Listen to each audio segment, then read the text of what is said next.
اعوذ باللہ من الشیطان الرجیم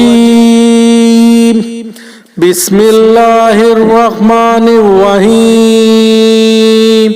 پیارے نبی صلی اللہ علیہ وآلہ وسلم کی پیاری نصیحتیں حضرت ابو ہریرہ رضی اللہ عنہ بیان کرتے ہیں کہ حضرت محمد صلی اللہ علیہ وآلہ وسلم نے فرمایا، کون ایسا شخص ہے جو مجھ سے 5 باتوں کو سن کر ان پر عمل کرے، یا کم از کم کسی ایسے شخص کو بتا دے جو ان پر عمل کرے۔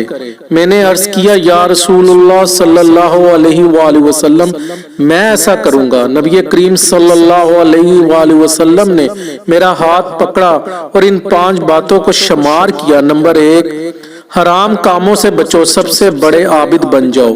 نمبر 2، اللہ کی تقسیم پر راضی رہو، سب سے بڑے غنی بن جاؤ گے۔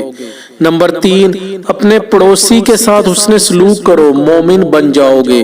نمبر 4، جو اپنے لیے پسند کرتے ہو لوگوں کے لیے بھی وہی پسند کرو، مسلمان بن جاؤ گے۔ نمبر 5، زیادہ نہ ہنسا کرو، کیونکہ زیادہ ہنسنا دل کو مردہ کر دیتا ہے۔